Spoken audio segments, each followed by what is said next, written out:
Alam nyo ba na pwedeng umabot ng 3.2 million yung discount na pwede ninyong makuha sa 2-bedroom ng Valeron Tower? So guys, kung interested kayong mag-avail ng 2-bedroom sa Valeron Tower, itong vlog na to ang para sa inyo. Dati crude, hot, oh, I look good, wow, oh, улыбнись на фото не тупи, ой, чё там, дati crude, hot, oh, I look good, wow, oh, улыбнись на фото не тупи, ой, чё там, ты хотел шанс, но его там, чё там, ты хотел шанс, какой план, скажи, чё там, ты хотел шанс. Again, this is James Brian Matanga, your DMCI Homes in-house senior sales manager. Paano nga ba aabot ng 3.2 million yung discount na pwede ninyong ma-avail sa 2-bedroom ng Valeron Tower? Okay? So guys, yung price ng 2-bedroom sa Valeron Tower is from 10.8 million hanggang 7.3 million. Yung mga sizes ng 2-bedroom sa Valeron is from 59 square meter to 91 square meter. So guys, ginawan ko ng computation yung 91 square meter worth 7.3 million na yung payment term niya is 100% spot cash. So guys, ito yung breakdown niya.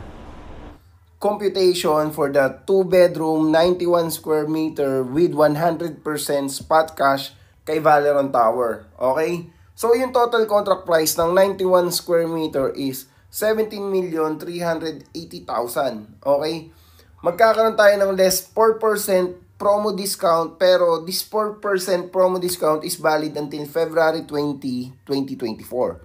Okay? So yung 4% ng 17,380,000 is 695,200. So from 17.3 million magiging 16,684,800 na lang siya. Okay?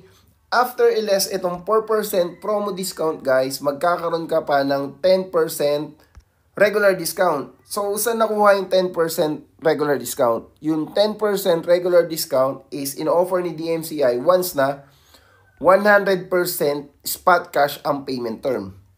So, yung 10% ng 16,664,800 is 1,668,480. So, from 16 million guys, magiging 15,016,320 na lang yung total contract price ninyo. Pero guys, hindi lang dyan nagtatapos yung discount ninyo. Magkakaroon pa kayo ng another 6% spot cash discount. So, saan nanggaling yung spot cash discount?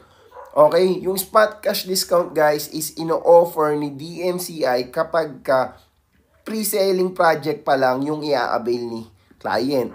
So, yung 6% guys is ino-offer ni DMCI once na 36 months to pay and above yung project na i-avail ni client. So, sa scenario ni Valeron Tower guys, 65 months to pay pa itong Valeron Tower. So, qualified siya for 6% discount. So, yung 6% na to guys is 900,979.20. So, from 15 million guys, magiging 14 million na lang, 115,380.80 yung total contract price ninyo guys. So, pag pinag-add ninyo to lahat guys, ito yung magiging discount niyo. Naka-discount kayo ng 3,264,659. Okay, so napakalaki niyan guys. Sobrang laking discount na yan sa investment ninyo. So, parang isang unit na rin yan dun sa ibang developer. Okay? Then, makakita ka dito ng 50,000 less retention fee na 50,000. So, ano yung retention fee? Yung retention fee guys is binabawas ni DMCI sa total contract price ni client para hindi makapag-demand si client ng title. So, kasi guys, may mga client na kapag binayaran nila ng buo yung total contract price, nagde-demand kagad ng title. So, hindi pa naman makakapag-release si DMCI ng title dahil nga, etong project na to is pre-selling pa lang. So, yung 50,000 na yan guys, babayaran ninyo yan guys once na turn-over na ni DMCI sa inyong unit. So, kasabay na yun ng title ninyo. Okay? So, magiging 14,065,380 na lang siya. 340.80 na lang siya. Less reservation fee na 20,000. Okay? So, yung reservation fee ninyo guys, hindi siya nawawala. Deducted siya sa total contract price. So, hindi siya nasasayang. So, eto na lang yung total contract price ninyo. 14,045,380.80. Okay? Dito guys, may mapapansin ka na 9.6%. So, yung 9.6%, ito yung closing fees. Ano nga ba yung closing fees? Yung closing fees guys, ito yung pagta-transfer ng title, fee sa pagta-transfer ng title papunta sa pangalan ninyo. Okay? Sa other developer guys, ang tawag dyan, other charges.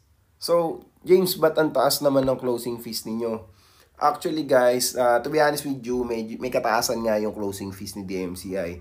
But sa other developer kasi umabot lang siya ng 6.5, 7%, 7.2% ng total contract price. Okay? Kay DMCI, 9.6%. Pero guys, VAT included na yan. Sa other developer guys, umabot ng 6.5, 7%, 7.2, pero may 12% VAT pa yon. So, dito kay DMCI guys, all in na yan. Pero hindi parating 9.6%. 9.6% lang yung nilagay ko dyan guys. Kasi dito sa scenario ng computation natin, one-time payment siya. Okay? Pag one-time payment lang yung closing fees, 9.6% lang siya. Kapag ka 10% naman yung closing fees, ibig sabihin, equally divided yung closing fees dun sa may down payment until turnover date. Kung halimbawa naman, sa turnover date nyo naman babayadan yung closing fees, 10.5% naman siya. Okay? So, kapag pinag-add mo tong 1.3 tsaka 14 million na to, okay, ito yung total contract price na babayaran ninyo by March. Pero guys, one of the option lang, yung 100% spot cash payment term sa Valeron Tower para ma-maximize ninyo yung discount na pwede ninyong ma-avail dito sa project na to. Okay? Pero kung gusto nyo guys ng payment term na hindi ninyo kailangan maglabas ng malaking pera or spot cash, okay, gamitin ninyo yung 15% down payment payable in 64 months and 85% bank financing. So yung starting ng monthly amortization for the 2-bedroom ng Valeron Tower is from start at 23,000 monthly. Okay? Then guys, sa payment term na yun guys, makakapag-avail pa rin kayo ng 4% launching discount. But this is only valid until February 20, 2024.